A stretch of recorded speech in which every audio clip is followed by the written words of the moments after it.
Graciela Quattrucchi, otra persona que nos acompaña, otra terapeuta que además nos acompaña en la radio, seguido a las noches, también colaboradora de Revista 2. Y bueno, se viene con el tema de la bioneuroemoción, que es un tema que está interesando mucho a la gente porque tiene que ver con esa unión de lo que es la psicología, la neurociencia, lo que es la psicología, un nuevo enfoque que yo creo que es una síntesis de mucha disciplina y que está dando un buen resultado. Primero te digo buenas noches, después corregime todo lo que tenga que corregir. Hola, ¿qué tal? Buenas noches a todos.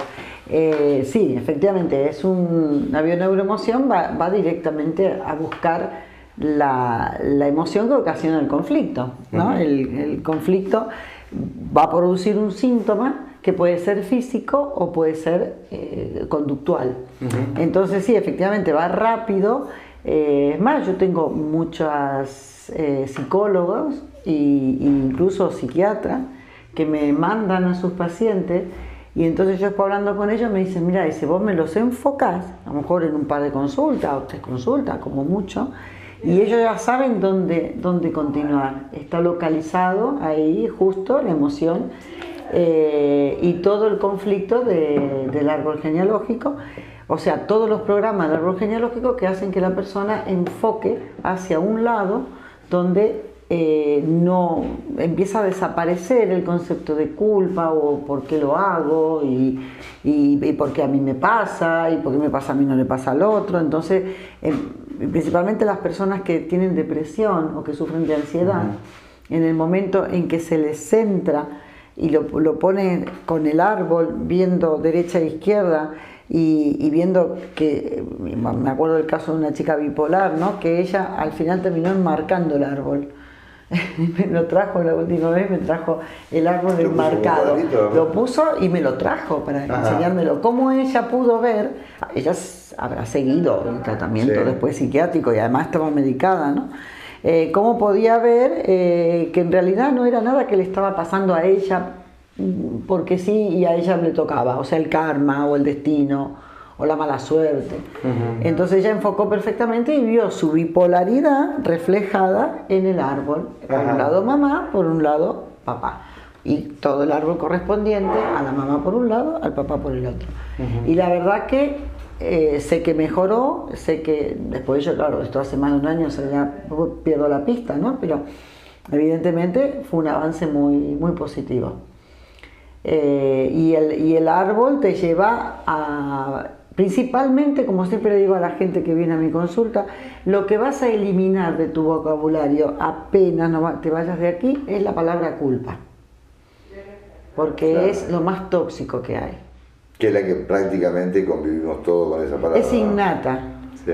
A veces no es la culpa de algo concreto, ¿no? Porque dicen, no, por eso yo lo tengo asumido, ya sé que no es mi culpa, ya sé que no sé qué.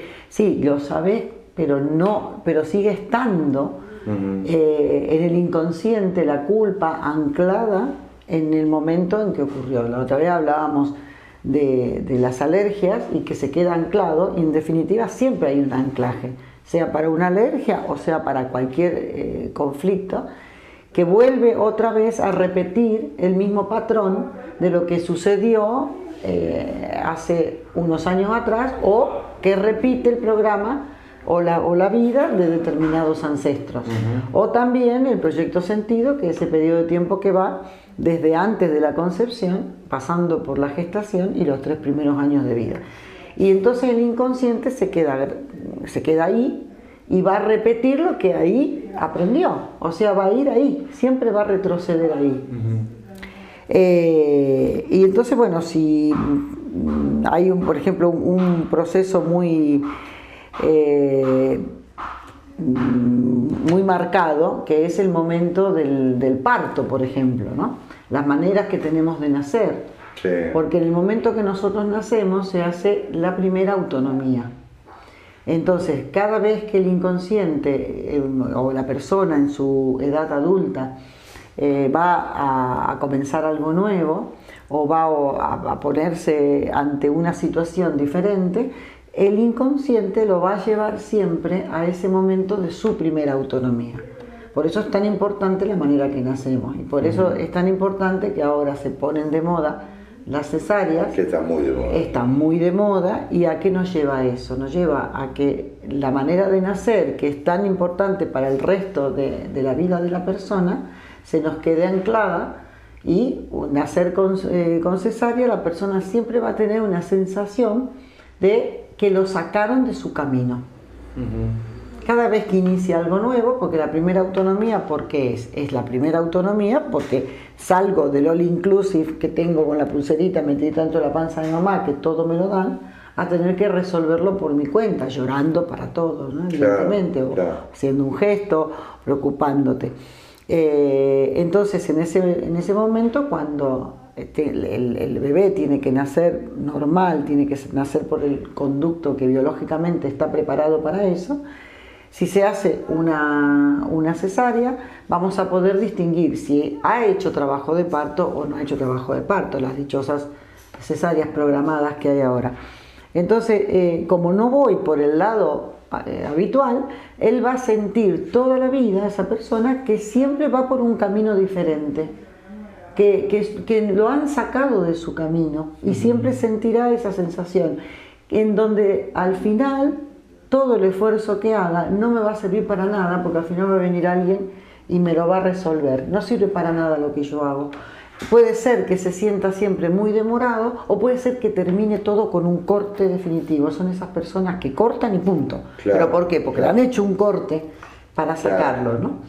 Y así podemos ver las distintas maneras de nacer, que cada una va teniendo una impronta grabada en el inconsciente de la persona. Es decir, que queda marcado a fuego, digamos, esto es como un sello, digamos, que el nacimiento, la forma de nacer, si nacer por force, que ya es menos habitual, pero... Sí, pero también hay personas de nuestra edad que han nacido con force, entonces también vienen a la consulta y ahí tenés. Date cuenta que en cada parto se revive el parto propio de la madre, por lo tanto vamos repitiendo como se genera un botón, ¿no? Donde se alerta, donde el tema del abandono y del daño que puede ocasionar a otro. Claro. O sea, por un lado hay una separación, un abandono, tanto lo siente la madre como lo siente el bebé, date cuenta, son 9 meses que están ahí juntos, y por más que uno dice es el momento más feliz de la vida, todo lo que vos quieras, pero el inconsciente del bebé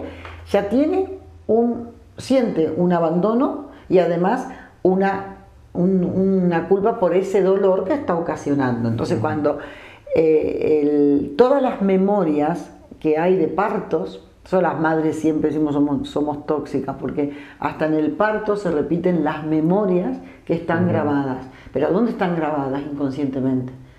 Entonces todo eso el bebé lo siente, lo siente en ese momento, pero después lo va a revivir, siempre va a ir el inconsciente a buscarlo ahí. Por eso es tan importante. Si querés, pues en otro programa desarrollamos, ¿no es cierto? Porque ya no debe haber más tiempo. Nos quedan un par de minutitos. Un minuto. Sí. Por eso ya sabía que hacerlo uno por uno, pero que es interesante para que en la próxima, habiendo hecho ya esta introducción, veamos las diferentes que hay, porque también está el parto de nalgas, el parto que sale transversal, después a ver si son gemelares, si nace antes, otros que nacen después, claro. Después también las vueltas de cordón, que también siempre hay mucho peligro y se corre peligro, entonces si eso se sobrevive, evidentemente hay una sensación de asfixia. Después eso se busca también en el árbol genealógico y vamos viendo cómo al final esta manera de nacer no es aleatoria.